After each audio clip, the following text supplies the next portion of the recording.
Alright, so Wednesday then? Wednesday? Alright, okay. Oh, hold on. Let me grab a pen. Hang on so I can just write all this down.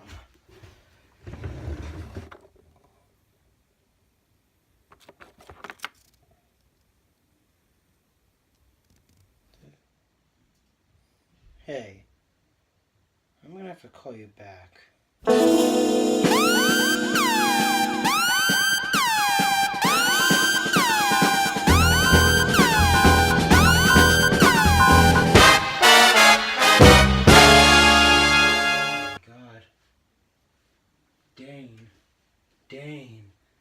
Dane.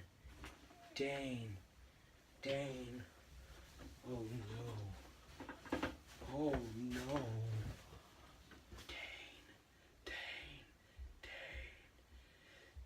Dane!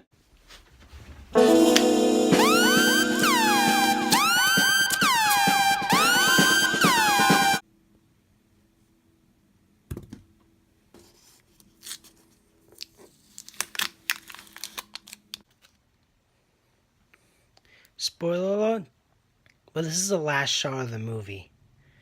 That face right there. More on that later, haha. It was not my intention to do this in front of you.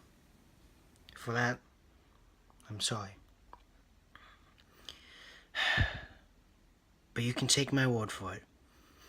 Your mother had it coming. When you grow up, if you still feel raw about it, I'll be waiting. A Cure for Wellness is a film directed by Gore Verbinski. I really didn't like it.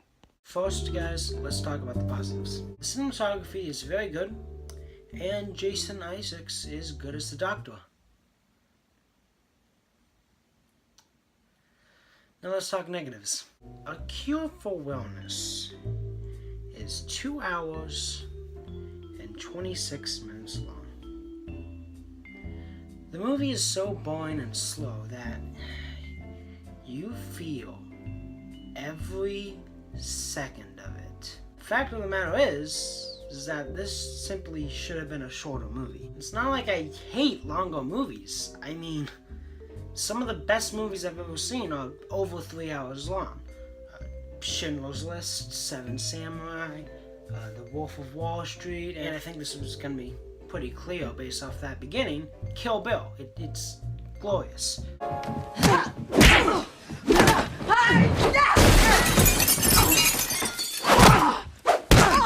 But you see, this movie just can't make it work somehow. Tons of things should have been cut out, and at least this would have been a little bit better.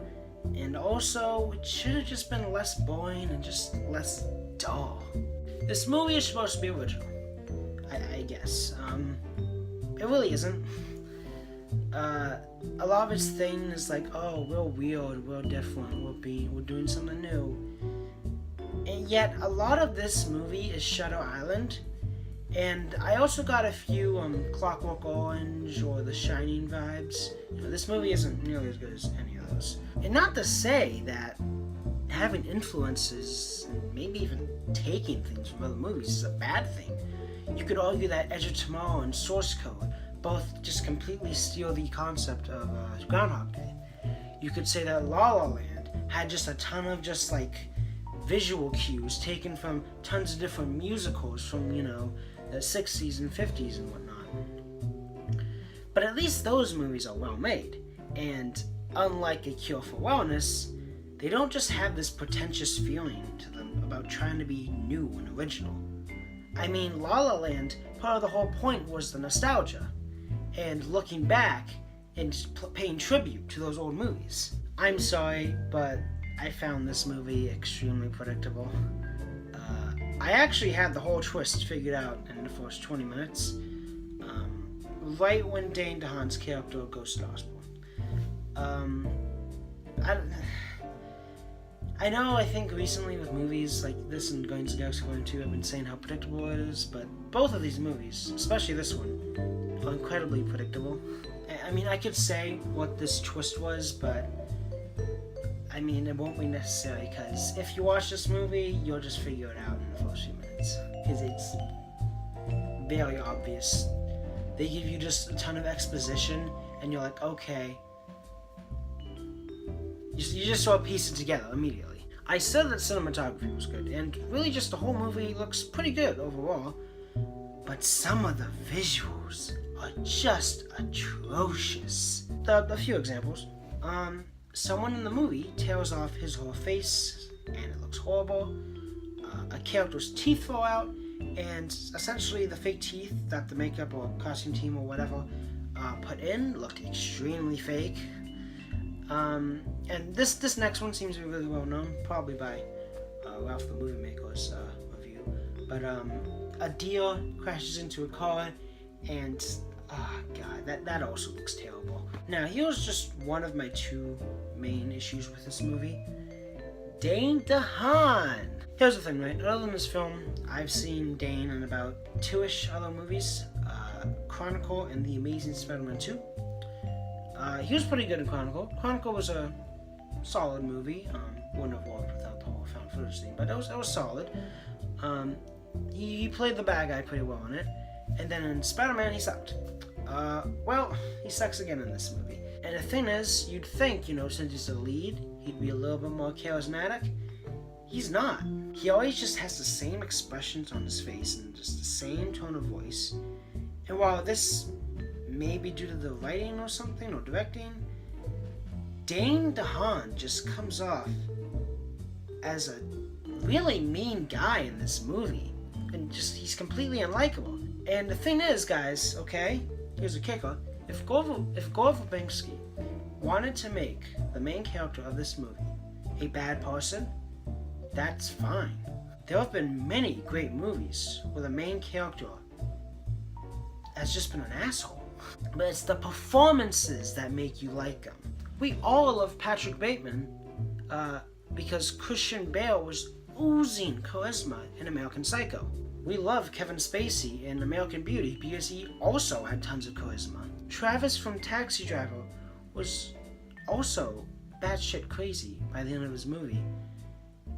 But Robert De Niro is also just so charismatic. But you see, guys, Dane DeHaan isn't charismatic in this movie. The sad thing is, I've seen him in some interviews, and he actually at least has some emotion. So you make this face, and then when they look at the ID, they have to look at your face and make sure your face matches the driver's license. That's right. That's what they have to do. Let me just show you the driver's license. Yeah. Here's Dane's driver's license. If you do it, just like spontaneously. Oh, like that, yeah. Like 1, 2, 3. And then they snap the picture, and then they get this look on their face like, is that his real smile? And then they're like, okay, we'll do it again. And then they make you do it 3 times. And after the 3rd time, if you're just consistent with the awkward smile, they usually let you get away with it on your driver's license. And it becomes your smile, yeah. That's right. Why couldn't he be like this in the movie? Well, why couldn't he smile in a way that just didn't look so menacing? Why couldn't he just crack a joke every once in a while? I get it wouldn't fit the tone or whatever, but then you could at least just make him a good guy instead. This final category is a big one, so I'm gonna try and quickly get through it. There are a lot of weird writing errors and just mistakes in this movie, where either things make absolutely no sense, or characters do really, really dumb things. Just so you know, there's gonna be minor spoilers, but don't even waste your time on this movie. But the actual twist, the predictable twist, but the actual twist won't be revealed, okay? Alright. 3, 2, 1. Dane DeHaan is hiding at one point, and he lights a cigarette, which is absolutely stupid, because that would just make him easier to be found due to the smell. At one point, Dane wiggles a doorknob, and then some nurses come through immediately after. And this is poor writing because, the nurses just act like he isn't there, when since they're on the other side of the door and they're right there, they would have heard the doorknob wiggling. After asking to speak to the manager of the hospital, Dane DeHaan signs his name on a piece of paper for the secretary. This is really unusual. Why wouldn't he ask about it, or maybe even just read the paper?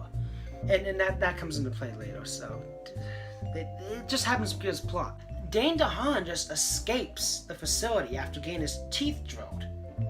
Somehow, somehow Dane DeHaan can lift the toilet out of a wall. I mean, come on. Guys, we saw how skinny he was. There's just no way that can happen. The character Hannah punches Dane DeHaan. For some reason, what possibly could have set that up? They were buddies a minute before. For some reason, Hannah just couldn't untie her hand, even though she had the other one completely free. Last shot, you know, the one you saw before, it makes Dane DeHaan look so menacing, but why? I mean, he was smiling because he just did something that would make him happy. You know, I won't say what it was, but it's whatever, honestly. I mean, it should be a happy smile, but why does he just look so evil? Is that just Dane DeHaan's smile? I mean, he is a creepy looking guy. Right, that's it, guys. No, this isn't the worst movie of the year, but I still hate it. And I think I hate it really because it's just such a gigantic waste of time. Also, it has a cult following, and like with a movie like Batman v Superman, I kind of get it, but I can't understand how people like this one. I am kind of blown away, actually, for a number of reasons. And there's something to ponder and think about when it comes to this movie, and I've been thinking about it quite a bit, actually, and I think this movie's kind of special. A Cure for Wellness, where you just wanted answers. You really wanted the film to let you in on its secrets, and it does it for a very... Dane DeHaan is excellent in this movie. It's a very good performance. Nope. Sorry, I'm done. I'm done right there. Let's dive into probably the worst part of the internet. The YouTube comments. My YouTube comments are beautiful. You are all wonderful. But let's read some of these. This movie was fucking fantastic. XXL3G3ND LALOXX.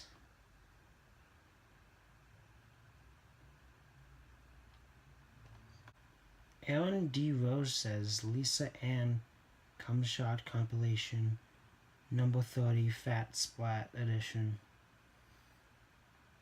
Alright, that's enough internet for one day. Alright, that's about it for this video. I got some more down in the pipeline. Stay tuned specifically for that Wonder Woman review.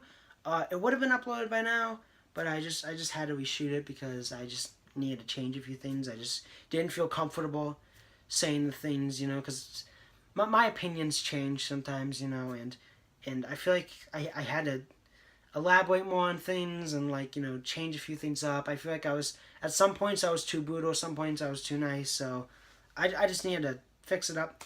I just didn't want to put it out there until then. And yeah, okay. Bye, guys.